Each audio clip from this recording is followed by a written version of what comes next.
warahmatullahi wabarakatuh. Perkenalkan, nama saya Bagus Adi Dewantoro dari Prodi Pendidikan Bahasa Inggris. Di sini saya selaku narasumber akan menjawab beberapa pertanyaan dari Bapak Ali Ismail sebagai pewawancara dengan topik pandemi COVID-19. Menurut saya, pandemi COVID-19 yang masih tinggi di Indonesia, khususnya di Kota Malang, ada beberapa faktor yang menyebabkan hal tersebut masih sangat tinggi. Di antaranya, yang pertama, tentunya kurangnya kesadaran masyarakat akan mematuhi protokol kesehatan. Dimulai dari tidak memakai masker saat keluar rumah, tidak mencuci tangan sebelum makan ataupun memegang bagian tubuh. Selanjutnya, tentunya kurang kesadaran akan social distancing. Selanjutnya, faktor yang kedua, yaitu menurut saya beberapa wilayah di Indonesia saat ini belum semuanya yang menggunakan atau menyediakan kegiatan untuk rapid test atau swab test yang gunanya untuk mengetahui apakah seseorang tersebut reaktif atau non-reaktif COVID-19. Tetap memenuhi protokol kesehatan dengan tetap berada di rumah jika tidak ada kegiatan yang terlalu penting, mencuci tangan, memakai sabun dengan air mengalir, serta memakai masker ketika berada di luar rumah ataupun saat bepergian ke tempat luar.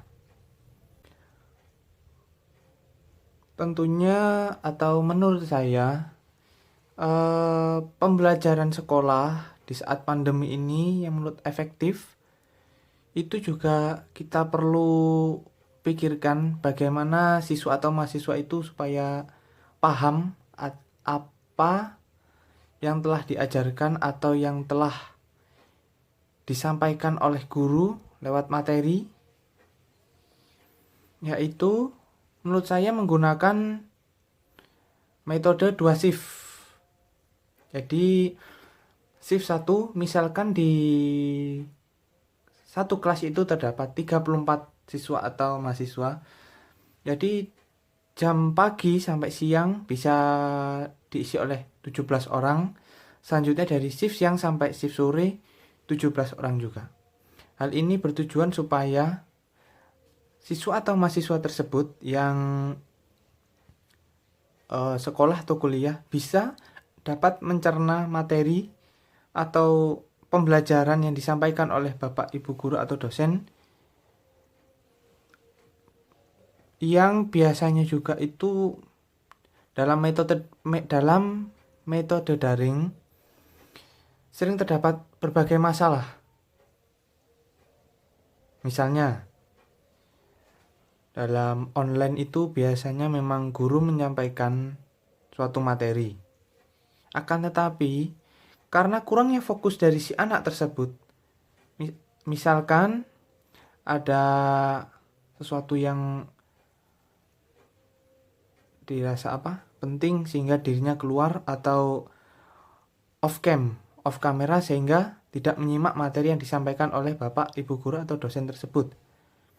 Yang selanjutnya, karena masalah sinyal, ini yang sering kali menjadi kendala siswa atau mahasiswa menggunakan atau pembelajarannya menggunakan metode daring. Kebanyakan memang sinyal jelek, apalagi saat kondisi hujan memang tentunya sinyal sering problem. Ini menurut saya kurang efektif dalam pembelajaran metode daring. Jadi menurut pendapat saya memang kalau bisa situasi tidak terlalu berbahaya dalam pandemi ini, sebaiknya kita menggunakan pembelajaran 2 shift tatap muka secara langsung di sekolah. pagi sampai sore.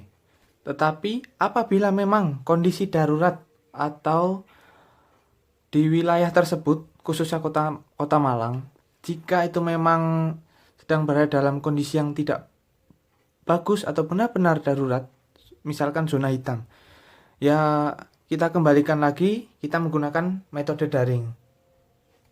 Begitu juga kita harus menyadari kondisi kesehatan bagi mahasiswanya itu sendiri, dosennya. Dan apabila itu juga metode 2 shift itu tetap digunakan, itu juga di kampus atau sekolah harus mematuhi protokol kesehatan. Misalnya dengan menyediakan keran air, selanjutnya hand sanitizer, dan siswa serta guru atau dosen menggunakan masker saat metode tatap muka tersebut. Menurut saya, vaksin yang dibuat dari Indonesia maupun dari luar negeri, dari Cina, merupakan vaksin yang saat ini dibutuhkan oleh seluruh warga Indonesia yang terdampak pandemi COVID-19 ini. Meskipun kita belum tahu bagaimana vaksin itu memang berkhasiat atau tidak, atau berfungsi atau tidak, ya mungkin bisa menjadi suatu harapan bagi seluruh warga Indonesia yang saat ini memang terkena musibah pandemi COVID-19.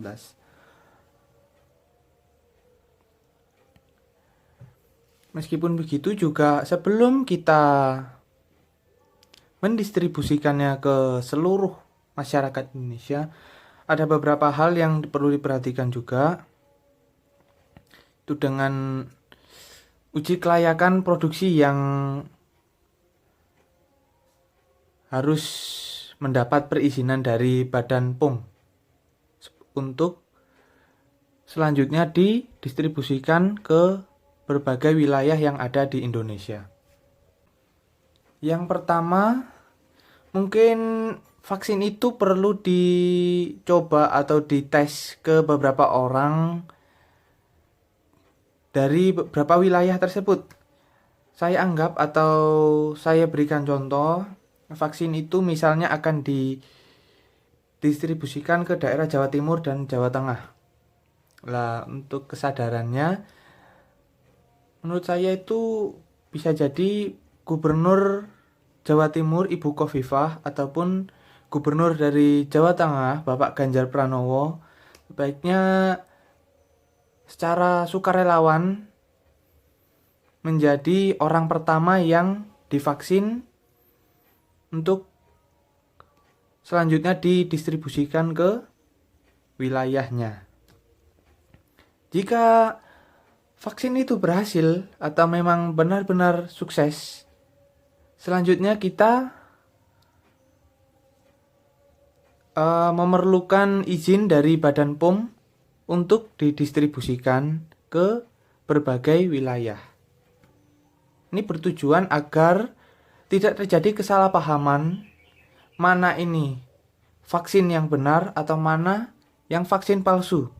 Karena juga sering saya lihat selain vaksin ini, misalkan ada produk-produk lain juga yang tidak tertera Badan POM, ini yang sering terjadi kesalahpahaman.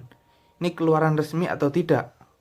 Nah, makanya daripada itu, supaya tidak terjadi kesalahpahaman kembali, vaksin yang sudah diuji coba ke beberapa orang itu sebaiknya dicek ke Badan POM agar dicek keasliannya dan